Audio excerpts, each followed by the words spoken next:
Hi friends, welcome to Telangana exams YouTube channel. ప్రభుత్వ ఉద్యోగం ఈ మాట వింటేనే మనలో చాలామందికి కొత్త ఆశ అయితే ఉంటుంది, ఒక భరోసా ఉంటుంది.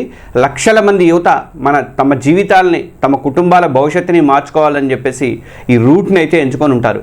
ఏళ్ల తరబడి పగలనక రాత్రనక పుస్తకాలతో కుస్తీలు పడుతూ అమ్మానాన్నల ఆశలను నిజం చేయాలని పరితపించేటువంటి ప్రతి ఒక్కరిది ఒకే కథ. కానీ ఆ కథకు ప్రభుత్వం వేస్తున్నటువంటి అడ్డంకులు మాత్రం ఆందోళనలోకి నెడుతున్నాయి. చేతికి వచ్చినట్టే వచ్చిన అవకాశాన్ని కూడా ప్రభుత్వ వ్యవస్థలు దూరం చేస్తున్నాయి అని చెప్పేసి చాలామందిలో నిరాశ అయితే కనిపిస్తుంది. ఆ కష్టాలకదే ఈరోజు మన video.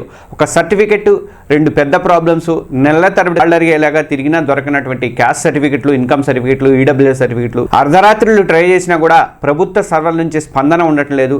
TGPSC one time registration గడువు ఈ నెల 25కి దగ్గర పడుతుంది. దాదాపు 31 లక్షల మందికి పైగా నిరుద్యోగుల భవిష్యత్తు గాలిలో దీపంలాగా మారింది. ఒకవేళ ప్రభుత్వం గడువు పొడిగించకపోతే వాళ్ళ జీవితం ఎలా అంధకారంలాగా మారిపోతుందన్నది నేను ఈ వీడియోలో చెప్తున్నాను. ఇది మీ ఒక్కరి సమస్య మాత్రం కాదు, మనందరిది. మన గొంతును ప్రభుత్వానికి వినిపించాల్సినటువంటి టైం అయితే ఇదే. మన తెలంగాణ ఎగ్జామ్స్ యూట్యూబ్ ఛానల్ ఇంకెవరైనా సబ్స్క్రైబ్ చేసుకోతే సబ్స్క్రైబ్ చేసుకుని పక్కనే ఉన్నటువంటి బెల్ ఐకాన్ కూడా ప్రెస్ చేయండి. ఫ్రెండ్స్, వీడియోలోకి వెళ్ళే ముందు మీ అందరికీ ఒక థ్యాంక్స్ చెప్పబోతున్నాను. ఎందుకంటే మనము 75,000 సబ్స్క్రైబర్స్కి దాటిపోయాము. అలాగే 30 లక్షల వ్యూస్ వచ్చినాయి మనకి. నేను పెట్టి ఛానల్ అయింది కానీ కొంచెం నేను తక్కువ కాన్సన్ట్రేషన్ చేయడం వల్ల పెరగలేదు. ఈ మధ్యకాలంలో మంచి కాన్సన్ట్రేషన్ మన పిల్లల నుంచి వస్తున్నటువంటి రెస్పాన్స్ని బట్టి అయితే మనకి 75,000 మంది పూర్తయ్యారు సబ్స్క్రైబర్స్. మీ అందరికీ కూడా థ్యాంక్స్. అందరికీ పేరు పేరున కూడా హృదయపూర్వక థ్యాంక్స్ చెప్తున్నాను. అలాగే 30 లక్షల వ్యూస్ వచ్చినాయి మన ఛానల్కి ఇప్పటి వరకు కూడా. 30 లక్షలు దాటిపోయినమాట. ఈ వీడియోలోకి వెళ్దాం. ప్రాబ్లం నెంబర్ 1, సర్టిఫికెట్ కోసం అవస్థలు. మన సర్కారీ ఆఫీసులలో సర్టిఫికెట్ తెచ్చుకోవడం ఎంత పెద్ద యుద్ధం చేయాలో మనందరికీ తెలుసు. ఇప్పుడు ప్రభుత్వ ఉద్యోగాల కోసం అత్యంత కీలకమైనటువంటి కుల ధృవీకరణ పత్రం కోసం అభ్యర్థులు పడుతున్నటువంటి పాటలు చూస్తుంటే కన్నీళ్ళు వస్తాయి ఎవరికైనా. ఎస్సీ వర్గీకరణ మార్పులతో టీజీపీఎస్సీ ఓటీఆర్ని అప్డేట్ చేయడం అనేది తప్పనిసరి చేసింది. ఇది మంచి డెసిషనే కావచ్చు, కానీ దానికి తగ్గట్టుగా సర్టిఫికెట్లు కూడా అంతే స్పీడ్గా జారీ చేసేటువంటి వ్యవస్థని ప్రభుత్వం రెడీ చేసిందా అంటే సర్కారీ పాలకులు ఇప్పుడు ఏంటంటే ఎలక్షన్ బిజీలో ఉన్నారండి. పాపం సర్పంచ్ ఎన్నికలు అయిపోయినాయి, మున్సిపల్ ఎన్నికలు పూర్తయినాయి, ఇప్పుడు ఎంపీటీసీ జెడ్పీటీసీ ఎన్నికలు పెట్టే ఆలోచనలో ఉన్నారు. రేపో ఎల్లుండో స్టేట్ క్యాబినెట్ మీట్ పెట్టుకోవాలని చూస్తున్నారు. దాని గురించే చర్చిస్తారు, మన గురించి ఏం కాదు. స్టేట్ క్యాబినెట్ మీట్ ఇప్పటికి ఎన్నిసార్లు జరిగినా కానీ ఎన్నికలు ఇప్పుడు పెడదామా, ఆ ఎన్నికల్లో ఎలా గెలుద్దాము అన్న స్ట్రాటజీ మీదే డిస్కషన్ జరుగుతుంది మంత్రుల మధ్య కానీ ముఖ్యమంత్రి మధ్య కానీ. నిరుద్యోగుల గురించి కానీ, జాబ్ క్యాలెండర్ గురించి కానీ, అంతకంటే ముఖ్యంగా అసలు పోస్టులు ఉన్నాయి, పోస్టుల సంఖ్యను ప్రకటిద్దామనే సోయి మాత్రం మన పాలకులకు ఉండట్లేదు. కొత్త క్యాస్ట్ సర్టిఫికేట్ కోసం అని చెప్పేసి అభ్యర్థులు మీ సేవ తహసీల్దార్ ఆఫీసుల చుట్టూ నెలల తరబడి తిరుగుతూనే ఉన్నారు. అప్లై చేశాక 15 రోజుల్లో రావాల్సిన సర్టిఫికేట్ 2-3 నెలలైనా కూడా రావట్లేదు. ఎందుకని అడిగితే సిబ్బంది లేరు, ఎలక్షన్ డ్యూటీలు ఉన్నాయి, ఇలాంటి సాకులు అయితే వాళ్ళు చెప్తున్నారు. వాళ్ళకి ఉండొచ్చు బిజీ, కానీ ఈ నిర్లక్ష్యం వల్ల నష్టపోతుంది ఎవరు అంటే రోజు కూలికి వెళ్తే కానీ ఇల్లు గడవనట్టు కుటుంబం నుంచి వచ్చినటువంటి ఒక అభ్యర్థి. తన పని మానుకొని ఎన్ని రోజులు ఇట్లా ఆఫీసుల చుట్టూ తిరగలరు చెప్పండి. బస్ ఛార్జీలు పెట్టుకొని టైం అంతా వేస్ట్ చేసుకొని అధికారుల కోసం పడిగాపులు గాయడం నరకంతో సమానం. నిజంగా ఈ ఒక్క సర్టిఫికేట్ లేకపోతే ఓటీఆర్ అప్డేట్ అవ్వట్లేదు. ఓటీఆర్ అప్డేట్ చేయకపోతే రేపు రాబోయే ఏ ఒక్క నోటిఫికేషన్ కూడా అప్లై చేసుకునే పరిస్థితి ఉండదు. అంటే ఇన్నేళ్ల కష్టం, లక్షల రూపాయల కోచింగ్ ఫీజులు కానీ తర్వాత అన్నీ కూడా ఇలాంటివన్నీ కూడా బూడిదలు పోసిన పన్నీర్ అవుతుంది. ఇది కేవలం ఒక కాగితం ముక్క సమస్య కాదు, లక్షల మంది ఆశలు ఆశయాలతో ముడిపడి ఉన్నటువంటి సమస్య. ఒక క్యాస్ట్ సర్టిఫికేట్ కాదు, ఈడబ్ల్యూఎస్కి అప్లై చేయాలంటే ముందు ఓసీలు క్యాస్ట్ సర్టిఫికేట్ తీసుకోవాలి, తర్వాత ఇన్కమ్ సర్టిఫికేట్ తీసుకోవాలి, ఆ తర్వాత ఈడబ్ల్యూఎస్ తీసుకోవాలి. అంటే మూడు సర్టిఫికెట్లు తీసుకోవాల్సి వస్తుంది ఇక్కడ ఎంఆర్ ఆఫీస్ నుంచి, తహసీల్దార్ ఆఫీస్ నుంచి. మరి స్టడీ సర్టిఫికెట్లు చూస్తే 1st క్లాస్ నుంచి 7th క్లాస్ వరకు మస్ట్ అన్నారు. గతంలోనేమో 6th to 10th మస్ట్ ఉండేది. 4 ఏళ్ళు చదివితే లోకల్ కింద ట్రీట్ చేసేవాళ్ళు. అప్పట్లో ఆ స్టడీ సర్టిఫికెట్లు టీజీపీఎస్సీ వెబ్సైట్లో ఓటీఆర్లో కూడా అప్లోడ్ చేశారు. కానీ ఇప్పుడు మళ్ళీ 1st క్లాస్ నుంచి స్టడీ సర్టిఫికేట్ కావాలని చెప్పేసి అడుగుతున్నారు. చాలా మంది స్టూడెంట్ అంటే నర్సరీ నుంచి ఆ 4th క్లాస్ 3rd క్లాస్ అన్నీ కూడా ఆ స్కూల్లో అడ్రస్లు కూడా కనిపించట్లేదు. ఇప్పుడు చాలా మంది స్కూళ్ళు మూసేశారు కూడా, చాలా స్కూళ్ళు ఎత్తేసారు. ఈ పరిస్థితుల్లో మరి 10th వరకు 4 ఏళ్ళని కన్సిడర్ చేస్తే బాగుండేది.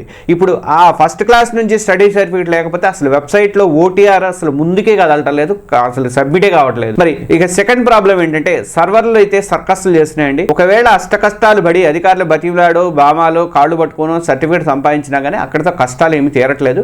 అసలైనటువంటి అగ్ని పరీక్ష ఎక్కడేదవుతుందంటే టీజీపీఎస్సీ వెబ్సైట్తోనే మొదలవుతుంది. ఓటీఆర్ గడువును ఫస్ట్ ఏమో February 9 వరకు ఇచ్చారు, తర్వాత ఇప్పుడు 25th వరకు ఇచ్చారు. ఇంకో 3 రోజులు 4 రోజులు మాత్రమే ఉంది. కానీ ఈ పొడిగింపు కేవలం కంటి తుడుపు చేరేలాగే మిగిలిపోయింది అనమాట. ఎందుకంటే లాస్ట్ డేట్ దగ్గర పడడంతో లక్షల మంది అభ్యర్థులు ఒకేసారి వెబ్సైట్ని వాడటానికి ట్రై చేస్తున్నతోటి ఆ సర్వర్లన్నీ కూడా పూర్తిగా హ్యాంగ్ అయిపోతున్నాయి.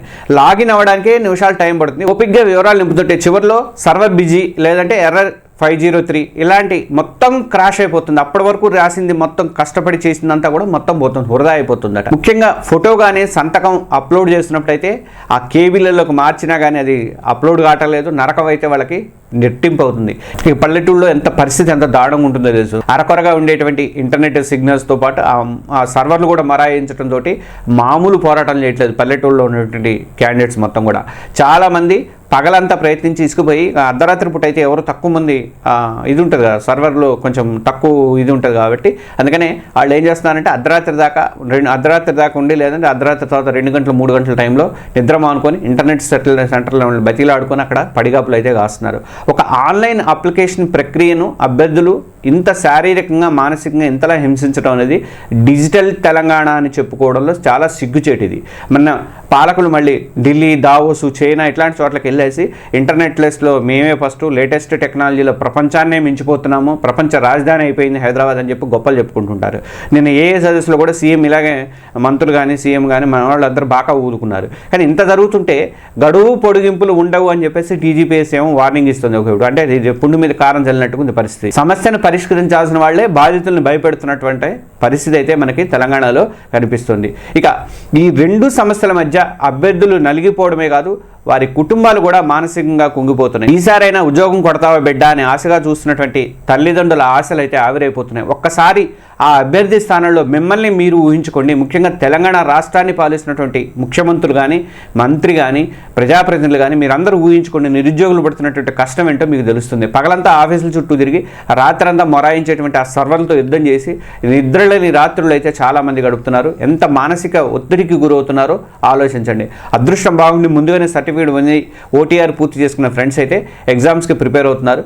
నేను మాత్రం ఈ చెత్త టెక్నాలజీ ప్రాబ్లమ్స్తో ఈ సర్టిఫికేట్లతోనే నా టైం అంతా వేస్ట్ అయిపోతుంది అని చెప్పేసి ఆవేదన అయితే చాలామంది అభ్యర్థులను వేధిస్తుంది. ఇది ఒకళ్ళిద్దరు సమస్య కాదండి, లక్షల మంది తెలంగాణ యూత్ దుస్థితి ఇది. ప్రభుత్వ నోటిఫికేషన్ ఇవ్వడం కాదు, దానికి ప్రతి అర్హత ఉన్న అభ్యర్థి ఈజీగా అప్లై చేసుకున్నటువంటి వాతావరణాన్ని కల్పించాల్సిన బాధ్యత కూడా ప్రభుత్వాన్ని కదా. ఇది నిర్లక్ష్యం కాదు, నిరుద్యోగుల జీవితాలతో ఆడుకున్నటువంటి చెలగాటం.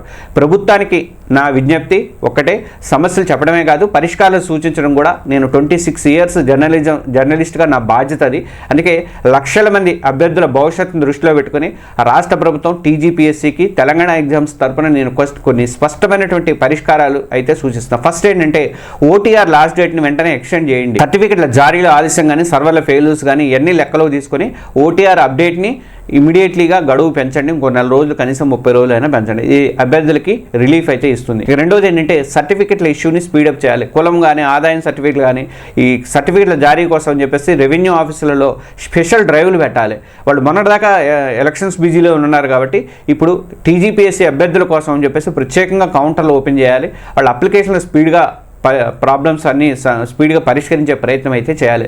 తాత్కాలికంగా పాత సర్టిఫికెట్లు ఓటీఆర్ అప్డేట్కి అనుమతించి తర్వాత కొత్త వచ్చాక అప్లోడ్ చేసుకోండి అని చెప్పేసి ఆప్షన్ అయితే ఇవ్వాలి. మూడోది ఏంటంటే సర్వర్ కెపాసిటీని పెంచండి అండి బాబు. ఎందుకు డిజిటల్ తెలంగాణ అని చెప్పుకోవడం సిగ్గుచేటు అనిపిస్తుంది. టీజీపీఎస్సీ వెబ్సైట్ సర్వర్ల కెపాసిటీని పెంచండి. వెంటనే లక్షల మంది వాడినా కూడా ఒక్కసారి వాడినా కూడా క్రాష్ అవ్వకుండా చూడాలి. అభ్యర్థుల టెక్నికల్ ప్రాబ్లమ్స్ వెంటనే సాల్వ్ చేయడానికి 24/7 పనిచేసేటువంటి ఒక హెల్ప్ లైన్ నెంబర్ ఏర్పాటు చేయాలి. నెంబర్ ఒకటి పెట్టడం కాదండి, అందులో కాస్త చదువుకున్న వాళ్ళని పెట్టి మనం ఏదైనా ఇట్లా అవుతుందండి అంటే దానికి సమస్యకి పరిష్కారం చూపించాలి. అవుతుందండి మీరు ఇంకోసారి ట్రై చేయండి అని చెప్పేదానికంటే అట్లా సమాధానం ఇచ్చేవాళ్ళకంటే కూడా అభ్యర్థికి సరైనటువంటి పరిష్కారం చూపించే ప్రయత్నం అయితే కంపల్సరీగా చేయాలని చెప్పేసి నిరుద్యోగులు డిమాండ్ చేస్తున్నారు. ఈ డిమాండ్లు అనేవి పెద్ద అసాధ్యమేమీ కాదు. ప్రభుత్వానికి చిత్తశుద్ధి ఉంటే మాత్రం గంటల్లోనే నిర్ణయం తీసుకోవచ్చు. దీనికి లక్షలు ఖర్చు కావు, కోట్లు ఖర్చు కావు. లక్షల మందికి భరోసా మాత్రం ఇవ్వగలదు. ఫ్రెండ్స్, ఇది కేవలం ఓటీఆర్ సమస్య మాత్రమే కాదు, ఇది మన హక్కుల సమస్య, మన భవిష్యత్తు సమస్య.